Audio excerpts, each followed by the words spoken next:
and welcome to Troy Cares episode number 5, guys. So, number 5 we are on this week, and I could not be more excited, and I think everybody else is going to be thrilled with tonight's guest. Again, Troy Cares, guys, we talk about not only the nonprofits, not only the fabulous businesses we have here in Troy, and everything else, but the people that are both behind the scenes doing stuff and the people on the front line doing stuff. And tonight, I don't think this guest could be any more on the front line than what he is and what he's going to be doing, or what he has been doing. And he is going to share some fabulous information with us, guys. I've spoke with him. I love talking with this gentleman. He's just awesome. He's got a lot of information for us. I think a lot of us are going to walk away from tonight feeling a lot better. I know I did, about the situation we're currently in, where we came from, where we're going, etc. Okay, guys? So get your questions ready. We're going to change the question way tonight, really. Instead of waiting all the way to the end like we usually do, and I say, hey, fire questions at us, I think there's going to be a lot of questions for him. So keep bringing your questions all night. Just keep firing them in. I have my assistant over here. She'll get them to us, and from time to time we'll stop with our questions and get them out, because I want to give you guys plenty of time to get those questions out there and ask him, because this is the guy you want to talk to, guys. So get the questions ready. And again, fire them all night. We won't wait till the end. So tonight, guys, we have with us Dr. Manis. Now, Dr. Manis is the Medical Director of Infectious Diseases for Miami County, guys. So this guy, like I said, is on the front line. He's been dealing with this thing since it came around, and he's been in it. So he's gonna have a lot of good information, and we're gonna bring him in. So as we bring him in here, guys, let's get him in. All right.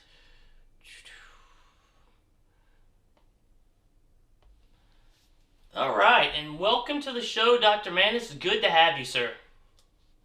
Thanks, Ryan. Thanks for having me this evening. Thanks for the introduction. Absolutely. I think the topic is a timely one, and hopefully we can provide some good information for people. I think that from watching the news channels, the CNN and Fox and ABC, NBC, CBS, and so on, I think they've covered the topic pretty well on the national basis.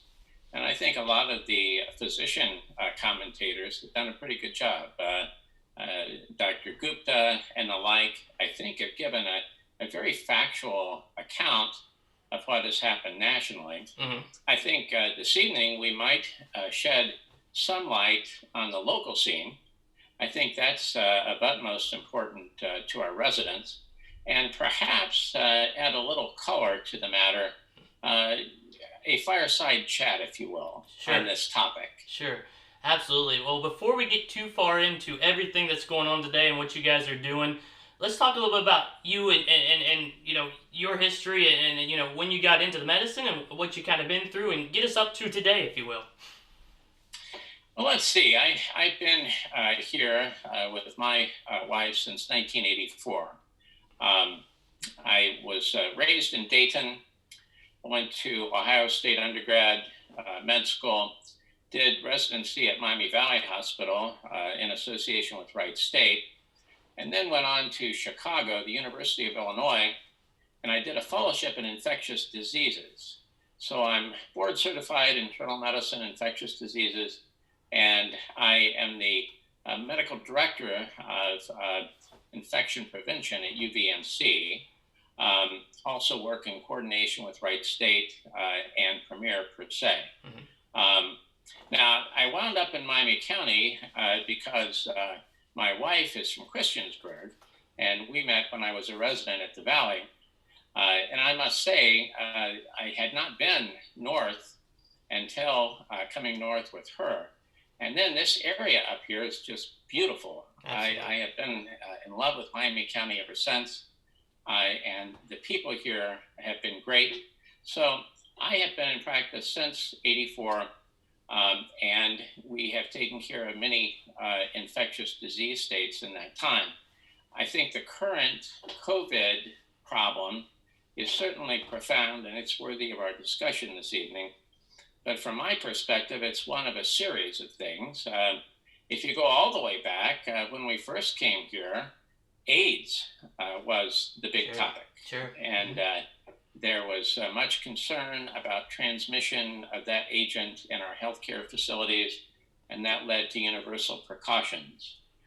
Since that time, we've had a number of different flu scares. We've had the anthrax letters, if you Yeah. recall, with Yep. many people being on Cipro. Hmm. About 20 years ago, we had a measles outbreak in our county. That was another matter. Hmm. And then since then, we've had the SARS scare. And of course, who could forget Ebola? So, for some of my younger constituents, I understand the concern about this being a unique situation in our time. Mhm. But from my perspective, it is unique, but I've seen stuff like it before. Yeah. I also suspect that I may very well see something like it again. So, with that said, I'm yours. Okay, very well. So I guess what I get out of that is we couldn't have a better person in your place right now in Miami County that has been through it before. This is old news to him. It's a new creature, but it's not a new one for you because you've dealt with other things. So I think we're very lucky to have you, sir. Well, thank you. I think every pandemic, every local exposure and concern has unique characteristics, and this is no different. I will say, on the broad scale, this is a profound event. For example, I read the literature about hospitals and other places, and their experience is similar to ours in terms of the unique environment. This is currently a situation where the political arm, the laws of the land have applied to healthcare, business, organizations, etc. Yeah. I have been in our hospital systems from way back when we had the three small hospitals. We had Piqua Memorial, we Yep. had Stouter, we had Detmer, Mhm. and then in '98 they joined together to form UVMC, which is an accumulation of those hospitals, and it's a good-sized facility. That was a good move in that it made us a lot more deep in terms of medical subspecialty care and so on. Mhm. So I've seen the evolution of our system. Now, what is unique with this current deal that makes it different from the other things that we've seen is the environment. For example, if you come into our hospital or any hospital anywhere, you won't just walk in. There's only one way to come in and out. All the other entrances have been closed off. There's the Mhm. main entrance and, of course, the emergency room entrance. Sure. You'll face somebody at the desk who will question you about your symptoms and take your temperature. And there's another fellow sitting off to the side, uh, just in good order, shall we say. That's unusual. I've never entered our hospital in the setting of such, shall we say, precaution. Mhm. Now, as you walk through the hallways of our hospital, you'll notice something else that's very distinctive. First of all, the wine and coffee shop on the right is closed. The gift shop on the left is closed. And then as you go down the hallway, you'll notice that you don't run into anybody. There's nobody. Okay. And what I'm referring to is the visitors. Okay. There are no visitors. Yeah. And when you go up on the floors, what I note is that our hospital has been emptied out, with the exception of the COVID people and people who could not schedule their illnesses. So Sure. some people get sick, they're in the hospital, but there's no elective anything that's been going on. And it's kind of a partially deserted place. There's a lot of healthcare personnel, nurses and ancillaries, this type of thing. Yeah. But the patient volume is way low, Okay. and that was an intentional thing by order of the state. Mhm. And so this environment is very, very different from the past, Sure. and it makes the current situation rather unique. Sure. So let's start from the beginning. Let us know. Tell us when you guys first heard about. When did it first start affecting UVMC? Miami County area, the COVID-19, the current one that we have. When was the first one, and how'd you guys experience that? Well, I remember that quite well. We had been on a vacation down south, and I must say it was very pleasant, warm, calm, quiet, relaxing, very nice. Mm-hmm. Within 2 days of being back here, all that changed. That's when it started. It hadn't started until that time. And when it started, it was very robust. We had an onslaught of cases of something we hadn't seen before. We had followed the news, both professionally and through the news sources. So we knew what was out there, but there hadn't been much in the greater Dayton area at all until it started in our backyard. The Kester Pavilion, the nursing facility, the virus circulated. Many people came in from there sick all of a sudden. So we went from having nobody with COVID to having 24 people with COVID, half of them in the intensive care unit. Wow. And most of the ventilators, almost all the ventilators were occupied. So when you see this enveloping over the span of between 1 and 2 weeks, that gets your attention. That was something very stark, very abrupt, and we were unique in the entire greater Miami Valley of having this happen. Now, subsequently, the other hospitals have had COVID cases as well, but no one's had it as intensely as what we did. Okay. So we went from being inexperienced to incredibly experienced rather overnight. And that's a prelude to the current time. Sure. The current times are better, and we can talk about that. But that initial time that we had, let's put it this way. Our daughter's boyfriend, and talking about COVID before that time, he said, I'll tell you, I'm not going to be afraid until Dr. Manis is afraid. So anyway, I called him up about midway through that. I said, you can be afraid now. Because at that point, you didn't know where this was going. If it kept going the way it was, we'd really have our backs to the wall, be very short on ventilators and so on. But thank goodness, there were measures that took place in Ohio and in our community that basically stemmed the tide. We had a good amount of infection control measures applied to the nursing facilities, both Kester Pavilion and Springmead, and our hospital performance of having very tight control paid off. We did not have any outbreaks within our hospital among staff or patients, and the nursing facility situation has calmed down. We've not had any recent admits from there. Yeah. So now what we deal with is just a low ebb of people from the community. It is present in our community, and to what degree it's hard to say because we don't have a great deal of testing. Okay. My guess is it will be present in the community for some time to come.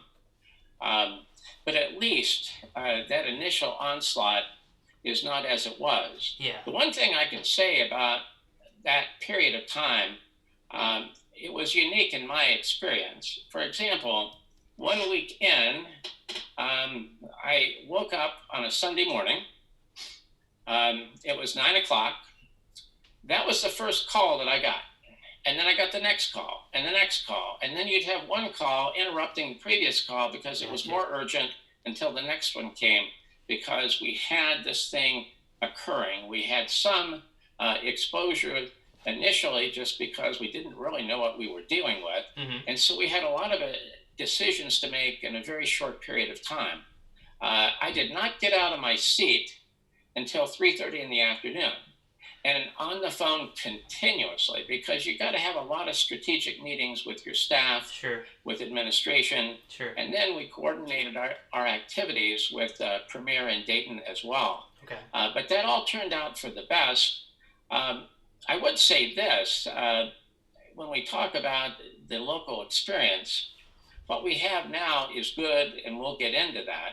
But in the early days of this outbreak, the 3rd and 4th week of March, the one thing that occurred to me, like I say, people came in, didn't know exactly what they had, you get exposed. So myself and some others had exposure, and that starts you to thinking. you think along two lines. Number one, are you going to get it? Right. I'm old enough that if I get it, that could do it. If you're very young, children, they don't get it very much and they don't get it bad. If you can move into adolescence, they're kind of bulletproof as well. They don't generally get it. Yeah. But for every decade that you go up from there, your chances of having a potential lethal result are more and more significant. By the time you get into the eighth decade, it's a serious matter. Okay. So on one hand, you're confronted with your own mortality, and when it's quiet and you come in late and there's no one to talk with, you think about it. Yeah. The other thing you start to think about is, well, if I get knocked off, that's one thing. But how about my wife? Sure. She did not sign up for this. She was drug into this by me. What right do I have of bringing this into her? Right. And then you think about the personnel in the hospital, the nurses, the techs, everyone from dietary to house cleaning. Mm-hmm. And then your concern goes to them as well. And you think they must be protected. They're doing everything they can for the patients that we serve, but you cannot let them be needlessly in harm's way. So you have that fear thing, Yeah. and it just goes right down the line. And then in talking to my colleagues, you realize that you're all pretty much the same. The same thoughts go through you. Sure. So I will say to you that in those weeks, the third and fourth week of March, it was a very surreal experience. But I'll say this much as well. Our staff has handled this in a magnificent way. The staff working together, we have limited the effects of this virus. We have taken care of our own people very well. Mm-hmm.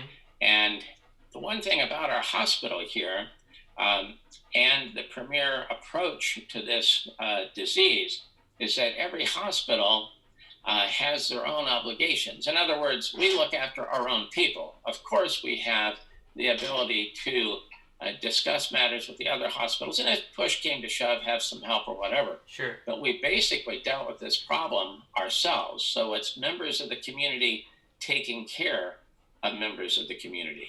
Yes. And that's been a tremendous experience. So I can elaborate on that as you wish. Sure. I just don't want this to be a monologue, Ryan. I'm shutting you out. You know, Yeah, no, ask you're any fine. question. So let's go back just for a second. So since you guys got hit so early on, and you know, like you said, within 24 hours you had that many cases. Before that came on, did you get anything from a state level or from the CDC or anything about, you know, this could be coming and these are kind of the procedures, or did you guys literally have to figure out your own procedures overnight?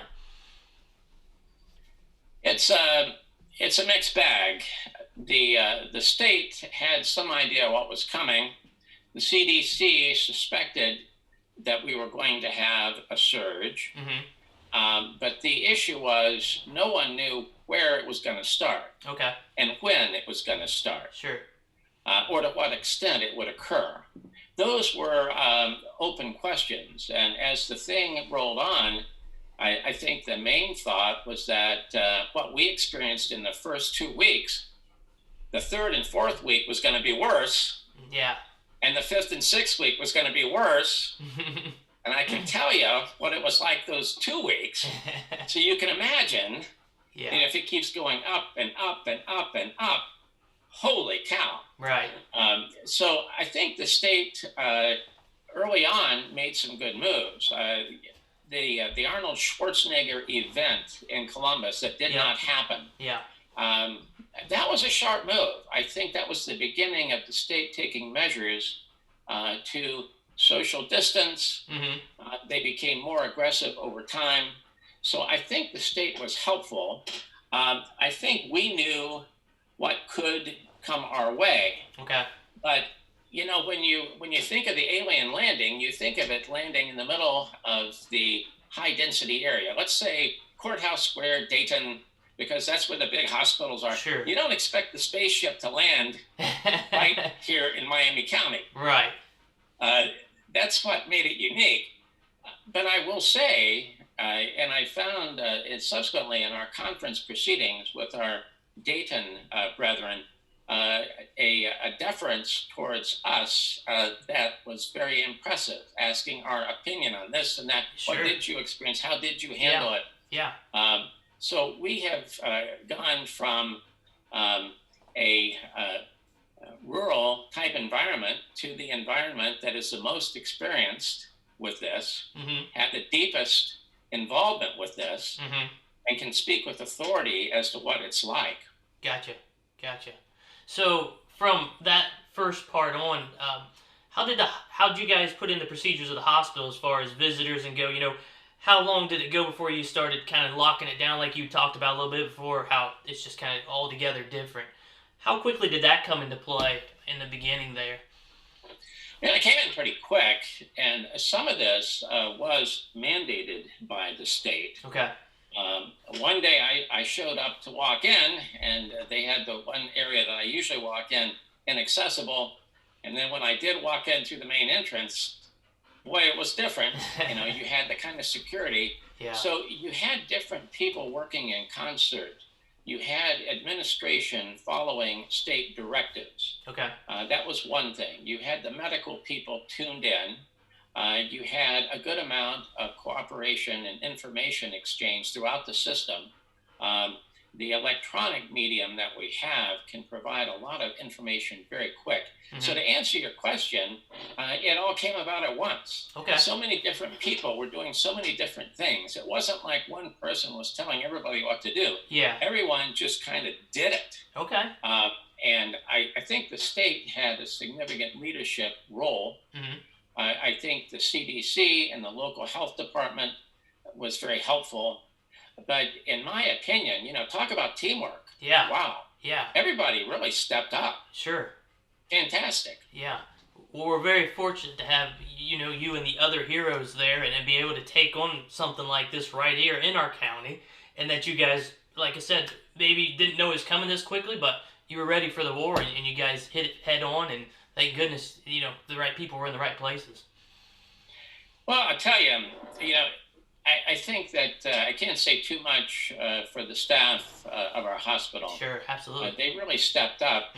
As far as I'm concerned, I think much of our staff feels the same way. First of all, you're in the field, you've trained for this.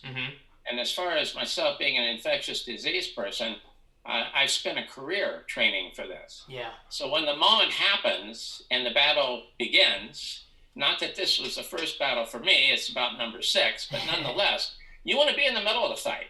Sure. Part of my concern about getting sick with this thing was that I wouldn't be able to be in the middle of the fight. Wow. Yeah. And the same thing goes for the nurses, my physician colleagues. I didn't see anybody running away from the fire. Wow. They ran to it. Yeah. And this was your time to put what you knew on the line and to swing the bat really hard. So it is. Absolutely. That's why the true heroes don't wear capes right there. You guys are the true heroes, 100%. Absolutely. Well, there's a lot of heroes out there. Absolutely. There's a lot of heroes. I have to share this with you. I think you don't have to look too far to see heroes. I think the people in our society that support us all in many different ways are heroes. And I think in terms of controlling this virus, we've done our part in the hospital, fantastic job. I think the state people, the local health department have done a fantastic job. But the other people that have done a fantastic job are the rank and file citizens. For example, our citizens in Miami County, they have followed the social distancing and the like. I will give you one little story. We had occasion to meet a fellow from Venezuela sometime in the past.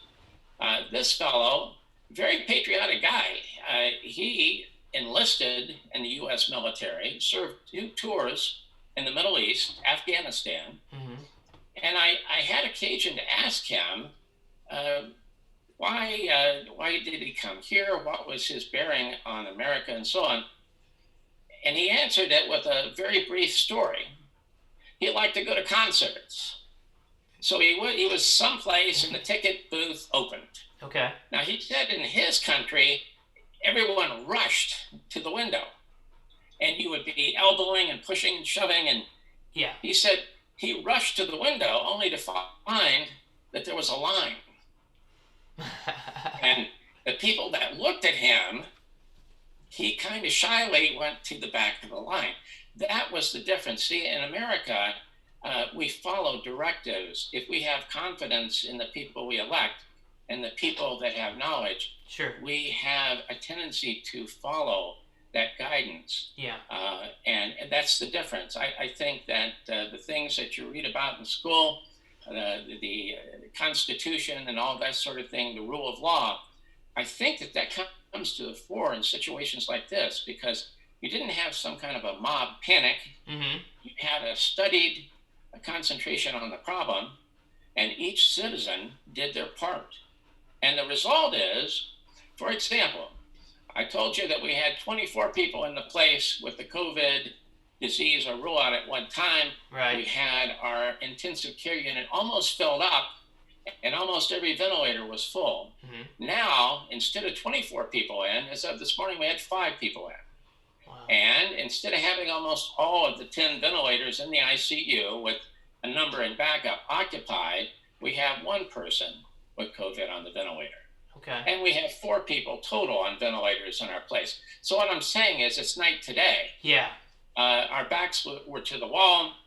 This was bad news. This was a big crisis. Now, what we have is a manageable thing. We have people come and go.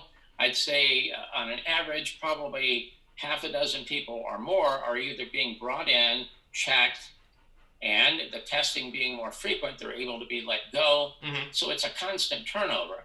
And I think the situation that we have in our county is probably the same as in many counties in Ohio, and that the tsunami, the big surge, yeah, I think for us in this county, from my view, that has passed. I believe we've seen the worst of that, to be sure.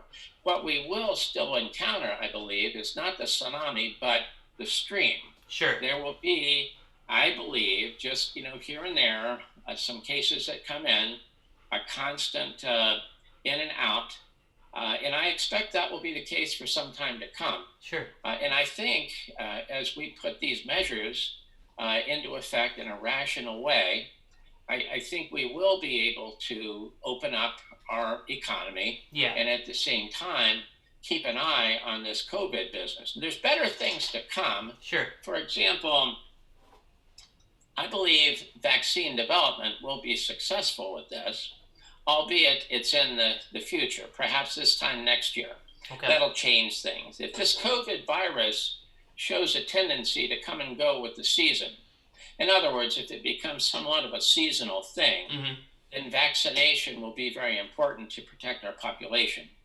But we can't wait for the vaccine to get on with life. Right. I think the next big deal in that regard will be availability of more testing. Sure. We currently have enough tests to take care of the inpatients in our hospital.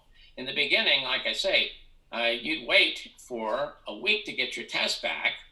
You had to pretty much run things on your own knowledge and experience, sure. and then hope that the test someday would come back to prove that you were doing the right thing or the wrong thing or whatever. Yeah. Now you'll get the test back within about 24 hours.